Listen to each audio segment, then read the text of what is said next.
Well, we got an exciting day today. I got some stuff I want to share with you. For the last little bit, I've been testing some tools. I've been using some different tools. And I want to give you some insight on my thoughts on some of them.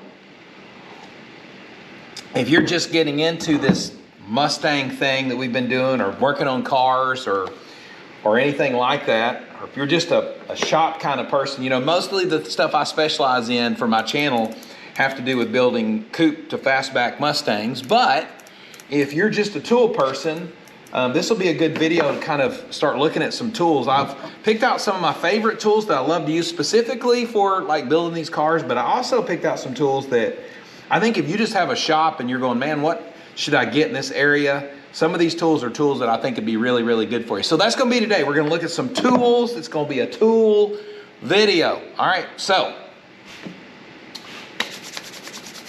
all right, so what tools we're going to look at first? So let's look at a few different tools. Let me give you just some quick hitters that I really, really like. Let me show you this tool. All right, I first saw this tool. This is a belt sander. It's a very narrow belt. There's a link in the description for this particular tool. I first saw this tool. I have a friend of mine that has a body shop, does body work, and he was helping me with a car I was building, and he used one of these to grind out spot welds because you could put the tip of it right there on it. And I did a video on this tool, but I wanted to give you a follow-up video. These are some of the belts that I've got for it. I picked them up. They make this tool in air. If you have a big air compressor and you have a lot of CFM, I think one of these tools would work. The cheaper ones always use more air than the more expensive ones. So if you want to spend a lot of money, you could probably get one that's made by a big company, a expensive company, but I didn't want to do that. I don't have a big enough air compressor for that. So I bought the electric one. This is a Win. Link is in the description. I love this tool when I need it. And I'll tell you what's funny is that when I first planned this tool review, I was going to tell you how this is a tool I probably wouldn't get. And then I just did a fender video just the other day about cutting the spot welds out of a fender. And there was like 10 different places I needed to actually sand and grind down that this tool was invaluable. And on that day, this tool is in my hand probably more than any of the rest. So it's one of those tools where when you need it, you really need it, and there's nothing else that can suffice for it. So it's got these little belts. I did find a caveat that goes along with this that I think is really good. I found some 1,000 to maybe 1,500 grit belts for this. I sharpen all of our kitchen knives with this as well, and all of our knives with this. And I'll just take an hour, and I'll bring every knife outside. My wife is brutal on her knives, and I'll sharpen them with this tool. So it's a super handy tool. Links in the description. They're not real expensive. Mine I've had it for over a year. It's held up really well. I mean, I haven't just absolutely beat it up, but I've used it a lot. So, you know, cool tool. All right, there's that.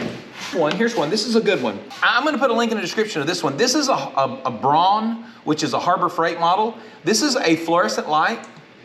Y'all look at that. I use this light all the time, y'all. It has a magnet on it so that you can stick it to stuff. It's pretty cool. It's got a little pin light on the end. Let's see. See the little pin light on the end? That's kind of cool. It's super bright. It has 2 settings for the main bulb. Mine's rechargeable, and it recharges with, I don't know, whatever that charger is, but it's got the little charging port on it. And I have a cable out here in the shop that I put that on. This is a super awesome, handy light. I found that I can use this light almost all day long before it needs to be charged. Oh, there's the end, still on. Really cool light. This one's from Harbor Freight. I'm going to put a link in the description where you can get the Simula light on Amazon. Actually, a really, really handy. I use that all the time. My son gave that to me, and it's well, actually, let me take that back. He didn't actually give it to me. He left it here, and then later he said you can just have it. Yeah, so it's like a gift, kind of like a gift that you took. If you guys have followed my channel, you know that gloves are like an issue for me. I found these gloves. I'll put a link in the description. These are actually really cool gloves. They're called Staghorn Truline gloves. I did something that I saw on another YouTube channel, and I turned the gloves inside out. I've heard that if you turn them inside out, they're more abrasion resistant, and they've actually worked out pretty good. These are still really soft. I like how pliable they are. I weld with them. Now, you're not going to put a lot of heat on them because they're not going to take that, but as far as like still having pretty good dexterity with your hands, these do. When you turn the glove inside out, here's my only gripe. When you turn it inside out, that seam sticks out a little bit, and when you're holding small parts like you're trying to grind it or something, it gets in the way. But overall, as a glove that's I like for light welding duty, some metal work, it's actually a pretty decent glove. And you know I'm hard on gloves, and I gripe about gloves constantly, but that's a really good pair of gloves. Now, let me give you one more thing, safety item. Okay, I've been using this for over a year. These are 3M, a 3M sort of like filter respirator setup. I use it all the time. I have a really good friend of mine that used to sell air gas to people who were welders. And he said, there's two things about a welder that you're going to discover. He said, every welder I know both have this problem. He said, they have a hard time seeing, they have bad eyes, and they have bad lungs. And I was like, I understand that. When you're grinding, when you're using a cutoff wheel, when you're using one of these cutoff wheels, small pieces of this cutoff wheel, which is fiberglass, it's got silica in it, it's got all kinds of junk in it, is flying in the air. It's a dust. That dust you're breathing in your lungs. I'm telling you right now, I don't care what anybody says, that is not good for you. And this mask makes it easy for you to keep it on. I can wear this with my welding helmet, and I do. Now the filters I have on this, I did some research. I use the 2297 3M, and this is a 3M mask. When it comes to no-name brand stuff, I buy no-name brand tools all the time. When it comes to stuff like this, safety stuff that has to do with my lungs, I'm gonna buy actually a better one. This is a really good respirator. I like the way it works. And some of you are gonna say, well, it's not a respirator, it's something else. Hold on, let me show you something cool here. This is what I like about this one. I gotta find the trigger. So when you put this mask on, it's got a little clip in the back. It's pretty easy to do. Let me clip it. Okay, so the mask is on like this, and I can drop this mask down anytime I'm ready for this mask to be like donned like it should be. See this deal here? It locks. Now I've got the mask on. I can wear this under my welding helmet or whatever. And when I get ready to pop it off, watch this. Here it is. Now it's loose. Now I can be working and doing whatever I need to do, and it's not in front of my mouth. I'm having to talk to somebody or whatever. I can just, pop it up, and really cool. By 3M, these filter cartridges are replaceable. You just pop them off. And the mask itself is a good high quality mask. I've used this for a year. It's probably time for me to change those filters. You need to keep up with that. And so there's that, really good. I like that mask. Safety. Tape measures, we don't talk about those very much, but I like this one a lot. I use a lot of different tape measures. I tear a lot of tape measures up. When you're doing metal work and you're working on cars, you're hard on them. When you're doing body panels, these DeWalt tape measures, they seem to really hold up. I'm not sponsored by anybody, period. But I like these. They also have the fractions on the reading. So if that's something that, like you can see that, you need, that's pretty slick. This is a really good, these are good and heavy duty. They kind of hold up. Drill bits. If you're doing metal work, car work, building stuff, drill bits are always going to be a part. These are the cheap ones from Harbor Freight right now. These drill bits are on sale for $9.99, I think. Every time they go on sale, I'll buy a group of them. $10.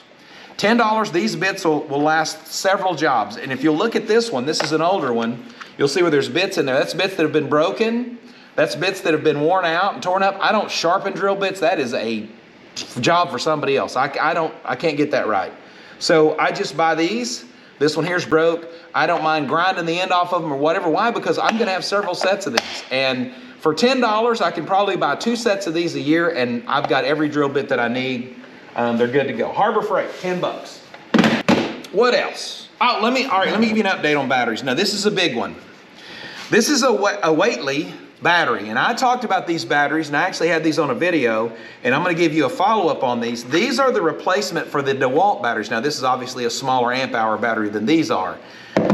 These batteries are a fraction. I wanted to say that I paid 30 bucks a piece for these. The 6 amp hour DeWalt battery is over $100, probably $135. I could be wrong, check my math on that.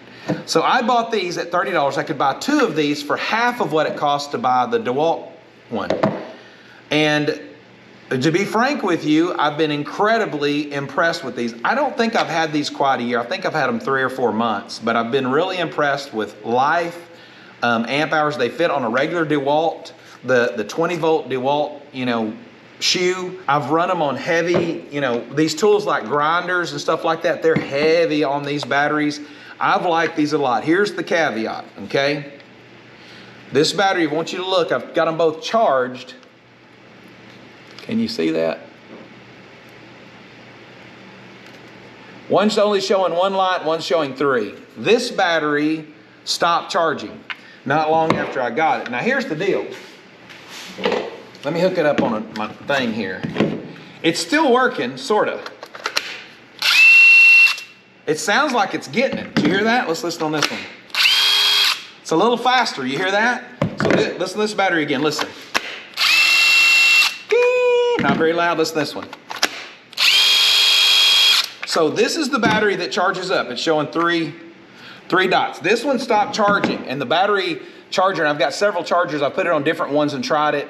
It's not charging. I think this battery's bad. Something happened inside of it. I don't know what's wrong with it. I'm not sure that once I use this, it ain't gonna charge up again. I don't think that it will. So here's the deal. When I went back to the company that I bought these from, they were gone. I bought these on Amazon, and the time that you could send them back, that had elapsed.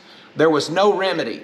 That's the problem with these. So out of 2 batteries, they lasted probably 3 months. And I used them pretty heavy for 3 months, but one of them lasted only 3 months. One of them still going strong. That's 50%. Is that worth it? I don't know. You got to make up your mind. It's a little bit of a gamble is what I would say. It wasn't the reviews that I heard on these. The reviews I heard is that they're fantastic. You're going to love it or whatever. More fake news. Anyway, so I've got one working, one not working. One hadn't gone completely out, but it's about to go out, I'm pretty sure.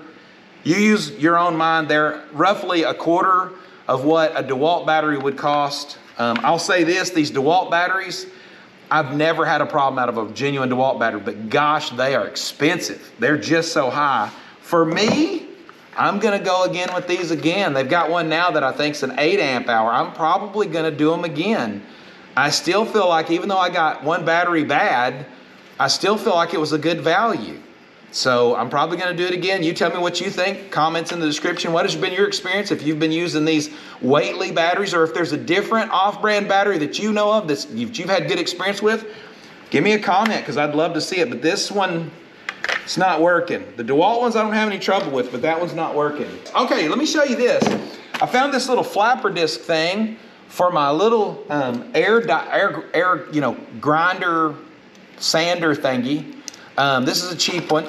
Central Pneumatic. But look at this little cutoff wheel, little flapper disc. Isn't that cool? Getting into small spaces, I like it a lot. I like the little flat discs that go on this. I think this is a fantastic little tool. When you're doing metal stuff and you got to get in there close, it's really cool. This actually does a great job. Lasts a little bit longer than the regular disc that you put on this. They're easy to change. You just screw them off like that. And then you put the other one on and bingo, look what you got. How cool is that? I use mine until they're just used up though, by the way. So anyway, cool little setup. Little flapper disc on your little little 3-inch or 2-inch little cutter thing. It's pretty cool. All right, what else we got? Let me show you this. I showed you these some time ago. These are this is called a 1, 2, 3 block. And it may be 1, 2, 3, 4, but I think it's 1, 2, 3. So it's 1 inch wide, okay? Exactly. It's a machined block. It's exactly 1 inch wide. It is 2 inches this way, okay? That way, 2 inches, and this way it is 3 inches. So it's 2 inches this way, 1 inch this way, 3 inches this way. Pretty cool. I thought, man, that'll be handy. And you'll be able to use those as a reference point when you're measuring things. I bought 2 of them. They're not that expensive. Some of these holes are threaded, so you could put some stuff in it. Reality, I've never used them ever. I can't find a reason to ever use them. I tried to use them one time when I was indexing a fender on a car, and it didn't work. So, link in the description.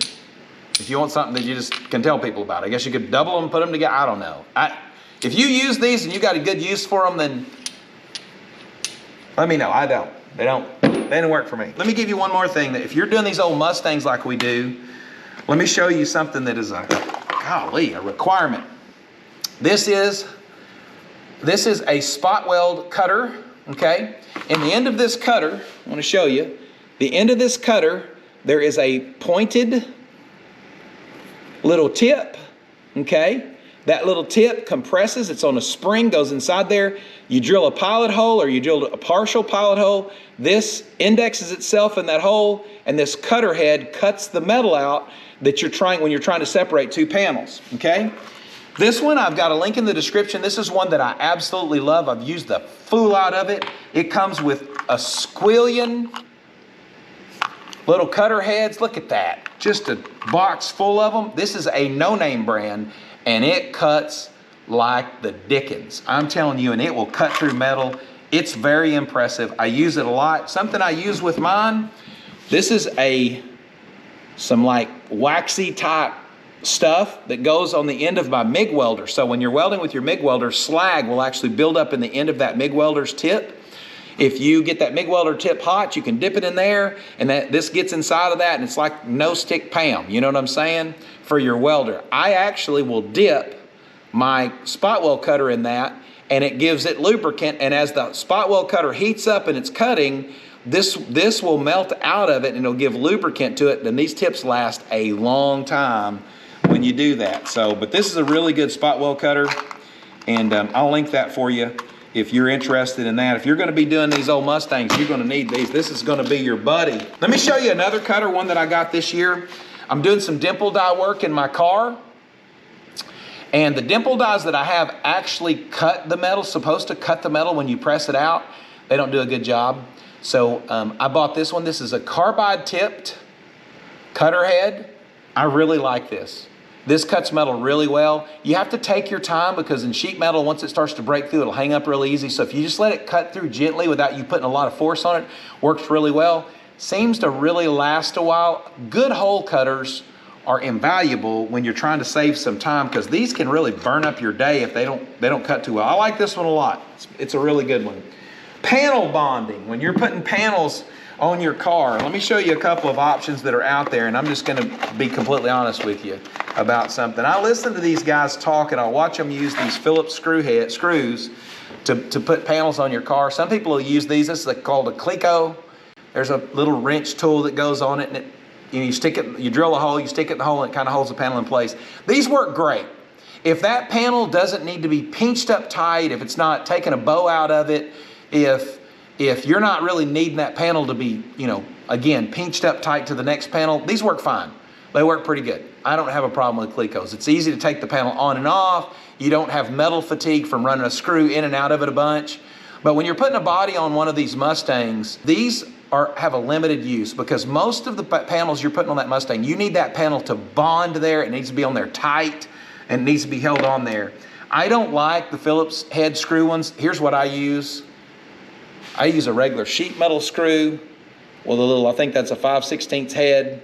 These dudes, it's a self-tapper.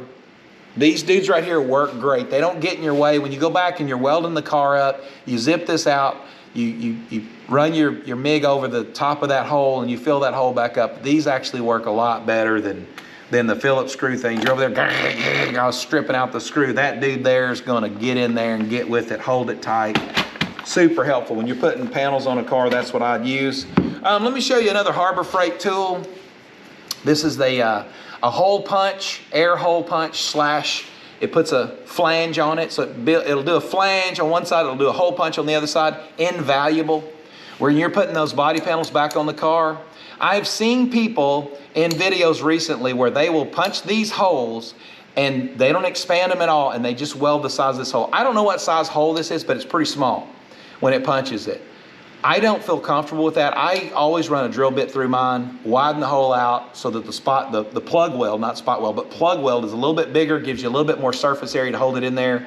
I feel better about it, but I'm thinking about it. This would save you a ton of time. If I didn't have to drill that out, it'd save you a ton of time when you're putting a panel back on your car. But this is super helpful.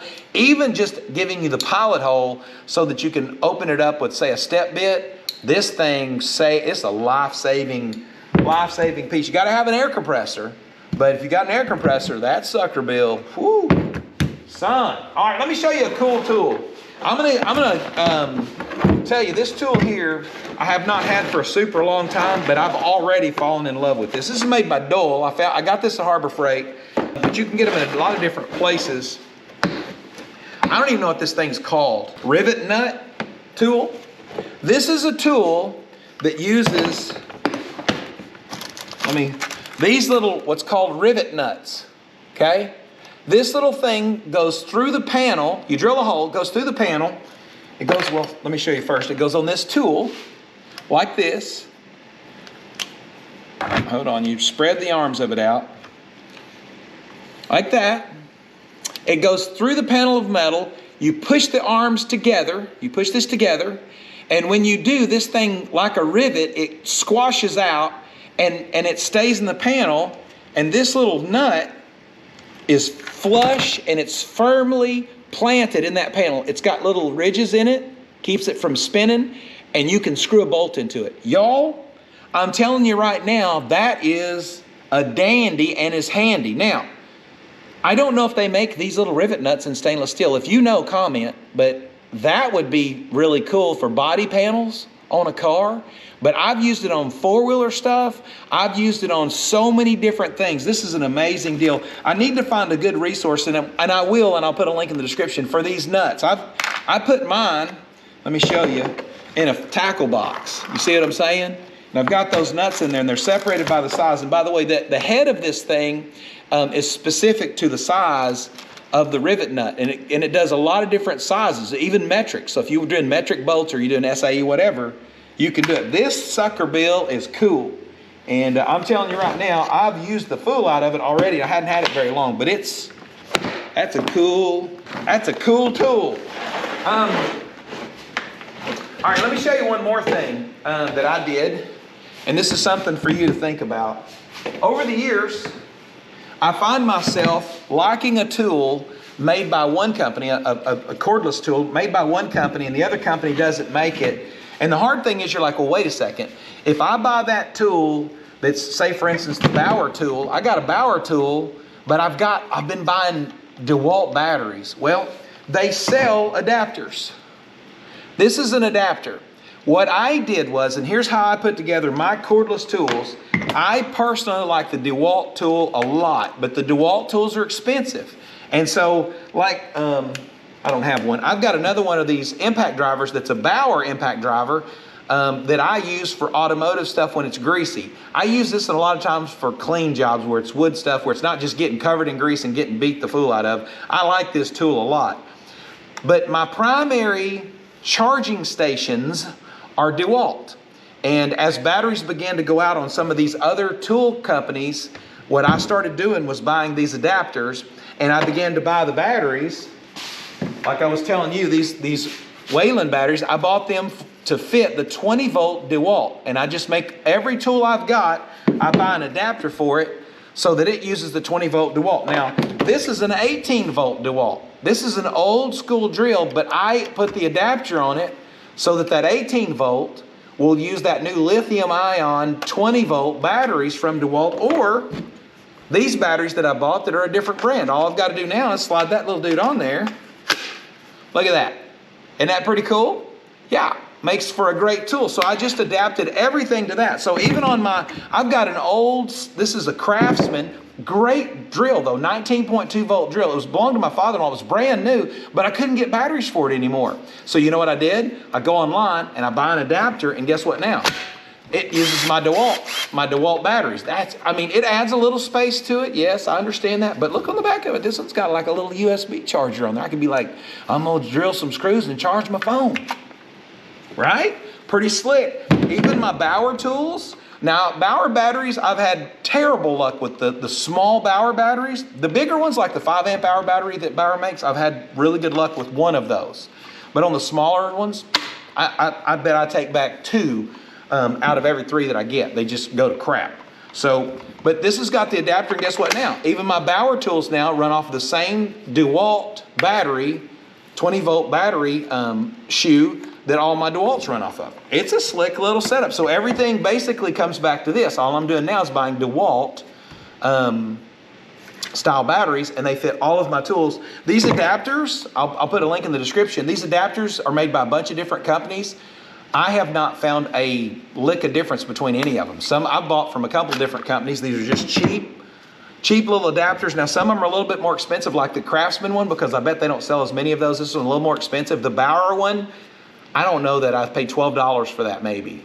and now all my batteries work with my battery. Now, I don't always buy one for every tool. I may have to swap these around, but I get enough to where I can, you know, keep it going. Now, I will say this, on these 18 volt DeWalt tools, they're so hard to get this thing out. I buy one for every one of them. That way I don't have to ever mess with that again. This thing right here, you want to lose your Christianity, getting that freaking adapter out of this thing and pinching with your fingers, it'll make you want to get a hammer and beat it out of it. So that's that.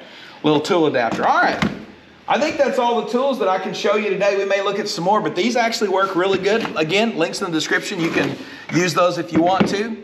If you don't, just go pick them up. But you've got the information you need to have some really cool tools, man. I hope things are going well with you. Very soon I'm going to have some more videos about the Mustang. Probably some of the most progress we've made on the car is about to happen. I am about to upload some videos probably next week that'll show you a bunch of stuff on the Mustang that's coming up. Anyway, God bless you. Hope things are going great for you. And if I can help you in any way, leave me a comment. I'd love to hear from you. Like and subscribe or whatever we're supposed to say on YouTube. So do that. But anyway, have a good day. God bless you.